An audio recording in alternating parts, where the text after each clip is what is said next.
Assalamualaikum warahmatullahi wabarakatuh.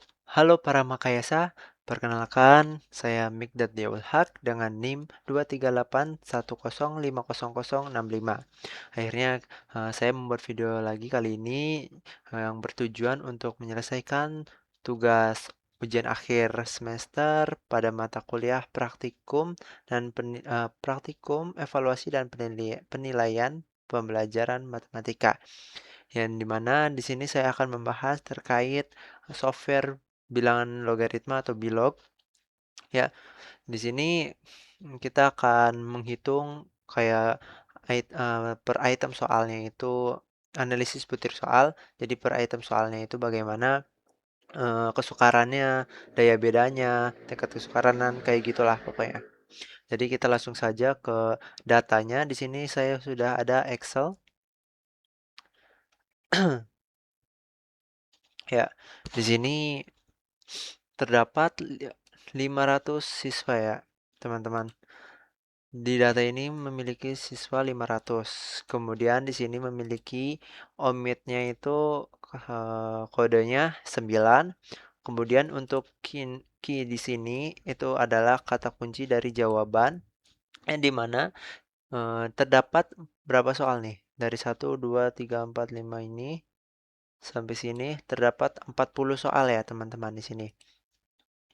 Jadi sebelum kita menggunakan software Bilog, teman-teman di sini jangan lupa untuk mendownload softwarenya terlebih dahulu ya. Banyak di YouTube terkait tutorial penginstalan atau cara mendownload aplikasi atau software Bilog. Jadi langkah pertama kita ubah data ini menjadi PRN dalam format PRN. Caranya kita save as. Kita simpan di Bilog, guys, folder Bilog. Jadi di sini saya menyimpan Bilognya itu di discard yang new volume atau F di sini. Lalu kita rubah formatnya menjadi PRN atau format teks. Nah, di sini terdapat tugas 3 opsi 3.prn ya. Lalu kita simpan saja di sini. Yes. Setelah itu kita bisa minimize. Kemudian kita kembali ke folder yang tadi kita simpan nih. Nah, Bilog kita cari yang tadi tugas 3 opsi 3 ya namanya. Maaf salah. Jangan lupa kita buka menggunakan notepad ya. Ini kita close terlebih dahulu Corelnya. Maaf teman-teman, salah membuka, jadi open with notepad ya. Kita buka menggunakan notepad. Setelah kita membukanya menggunakan notepad, kita boleh langsung membuka software Bilognya. Di sini, gimana ya? Belum muncul. Kita cari di sini. Bilog. Nah, ini dia. Kita open. Kita file, new. Di sini kita tuliskan UAS untuk UAS praktikum evaluasi, praktikum eval. Kita open. Kita jangan lupa untuk menge-save atau membuat file BLM-nya itu di folder Bilog ya. Takutnya itu akan terjadi gagal atau error. Jadi kita open. Setelah itu kita setup general. Di sini kita bebas untuk memberikan judul. Di sini kita berikan UAS praktikum eval aja. Di sini juga sama.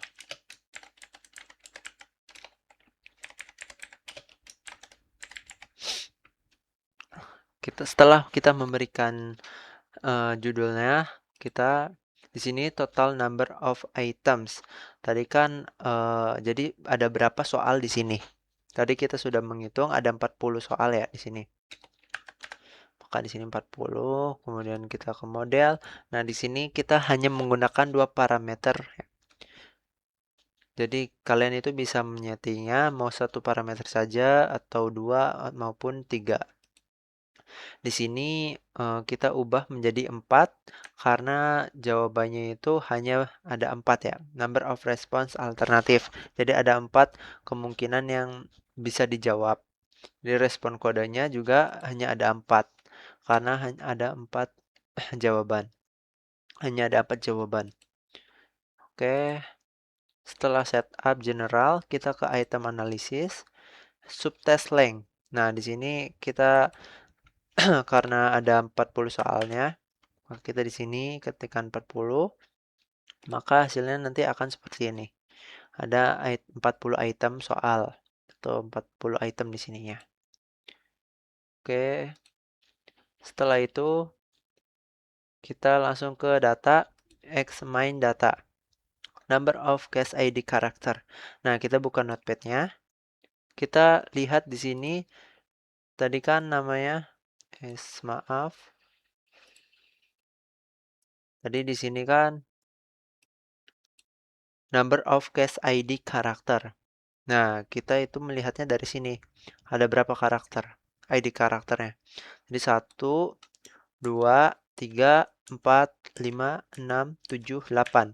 Jadi ada 8. Maka kita tulis di sini ketikkan 8 ya. Setelah itu data file. Untuk case ID-nya kita buka notepad-nya lagi. Di sini kita kecilkan terlebih dahulu. Nah, di sini kita lihat kolomnya itu ke berapa. Di sini kan dari awal ID case of number-nya itu ada 1 di kolom 1 sampai yang di akhir itu sebelum akhir ya. Di sini itu 8. Jadi kita tuliskan 1 dan 8. Jadi sebelum angka terakhir atau karakter terakhir di ID karakter ini. Jadi 1 dan 8. Maka kita isi di sini 1 dan juga 8. Lalu di sini apa? Response string. Kita kembali lihat ke notepad. Nah, untuk response string itu kita lihat dari respon jawaban dari siswa tersebut. Sama seperti melihat di ID karakter, kita lihat di awal di sini itu 17, terus sebelum satu karakter terakhir yaitu 56. Nah, jadi di sini 17 dan 56. 56. Setelah itu setelah mengisi pada tabel yang di sini, kita masukkan data PRN-nya. All file untuk membaca seluruh file. Nah, di sini tadi kita datanya, namanya, kita open saja, lalu set format. Jangan lupa kita setelah melaksanakan kayak gitu, seperti perintah yang tadi, kita close Notepad dan Excel agar tidak adanya keeroran ya. Lalu kita blok, kita kontrol copy untuk nanti bakal dimasukin di kolom nanti. Setelah semuanya sudah, ini udah, kita oke. Lalu data ke item key. Nah, kita kontrol paste, masuk kontrol V untuk mempastekan alamat dari file yang kita kontrol copy tadi. Lalu kita ke sini, kita lakukan hal yang sama. Nah, ketika sudah melakukan hal tersebut, untuk melihat berhasil atau tidaknya, maka di sini akan muncul answer key, jawaban dari kuncinya. Dan omit key-nya. Tadi kan 99 kode untuk omitnya, dan answer key yang sebelumnya itu yang di atasnya yang tadi, jadi kunci jawaban gitu. Setelah itu, kita klik OK. Lalu langsung kita run. Kita buat langkah atau sintaksnya. Nah, di sini kita menggunakan dua parameter ya. Kemudian kita start calibration and scoring.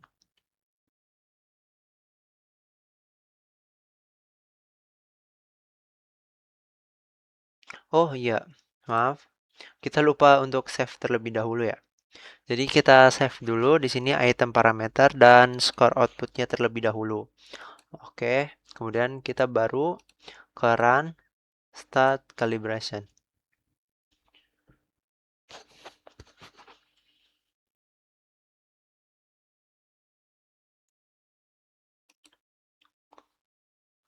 Kita ulang runnya build run, lalu start calibration scoring lagi.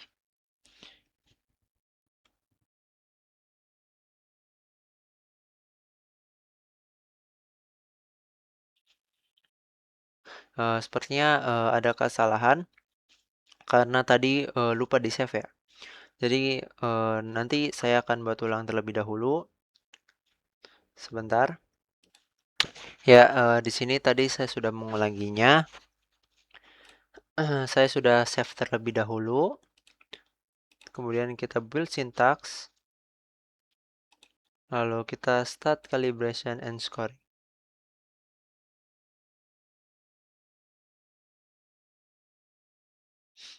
Nah, di sini sudah complete sukses. Kita lihat di sini outputnya ada pH1, pH2, dan pH3.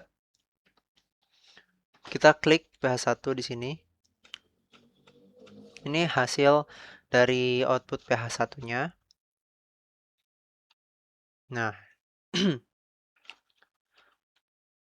yang di sebelah sini ya.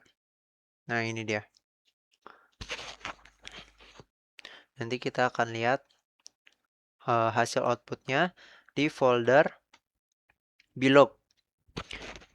Yaitu kita lihat karena tadi yang percobaan gagal tadi ya, yaitu yang ini, yang pertama tadi, karena lupa langkah save-nya. Jadi kita jangan sampai lupa langkah-langkah mana yang terlebih dahulu harus dilakukan. Jadi di sini karena sudah benar yang tadi sudah diperbaiki, maka muncullah file pH1, pH2, dan pH3 di sini. Kita klik pH1 menggunakan notepad. Nah, disinilah pH1 di sini untuk file pH1. Lalu kita klik juga untuk file pH2-nya. Ini pH1, ini pH2 ya. Nah, yang ini. Kemudian yang pH3.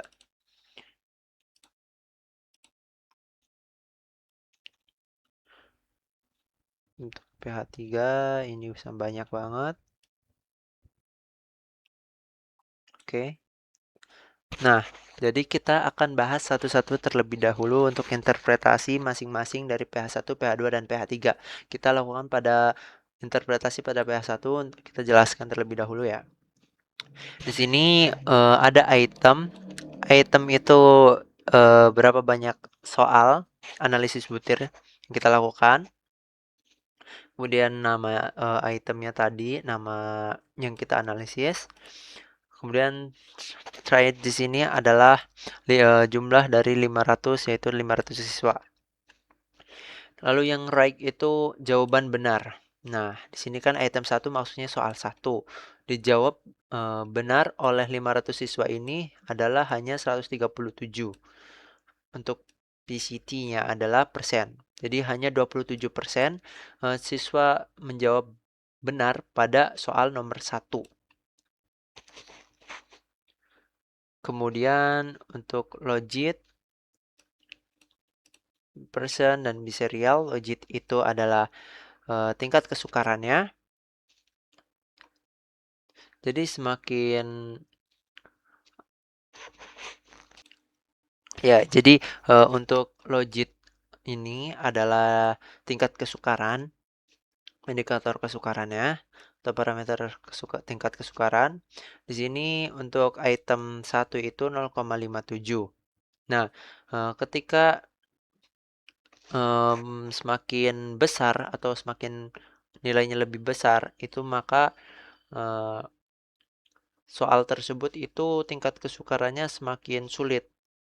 Sedangkan negatif, maka tingkat kesukarannya menjadi lebih mudah kalau negatif atau lebih kecil gitu.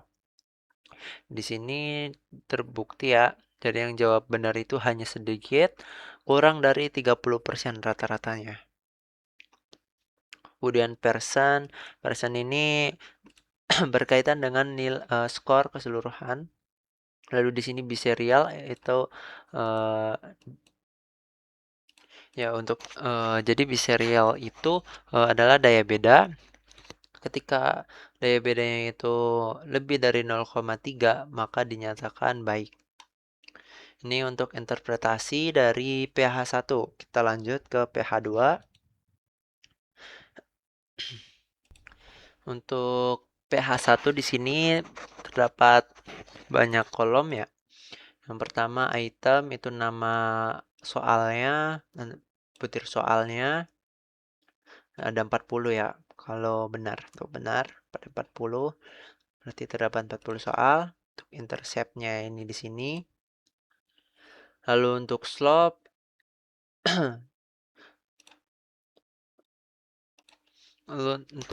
itu apa ya namanya? Daya beda. Parameter kayak antara daya beda atau kesukaran di antara ini slope dan threshold. Lalu untuk asymptot itu di sini siswa berpeluang menjawab benar ketika hanya menebak. Jadi jawaban siswa yang benar ketika berkemampuan rendah gitu. Di sini tapi asymptotnya 0 semua ya. Berarti tidak ada. Lalu di sini juga ada chi-square. Lanjut ke pH 3.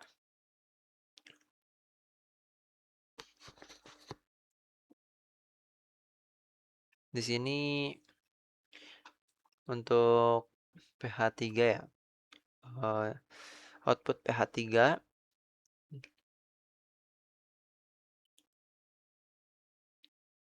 itu yang ini. Jadi subjek tes yaitu siswanya. Jadi triad ini di sini 40 itu jumlah soal, lalu right itu jawaban benarnya. Jadi siswa 1 menjawab nomor 1 itu maksudnya tes 1 jadi siswa mengerjakan tes tersebut. Dalam mengerjakan soal tersebut 40 soal tersebut hanya bisa menjawab 10 ya dalam bentuk persenannya yaitu 25%. Jadi ini ability itu untuk kemampuan siswanya jadi minus 0,0595. Itu untuk interpretasi dari pH 3 atau output pH 3-nya. Jadi sekian dari saya untuk eh, pemaparan terkait penggunaan software bilangan logaritma atau bilog. Ya, cukup, kurang-kurangnya mohon maaf. Wassalamualaikum warahmatullahi wabarakatuh.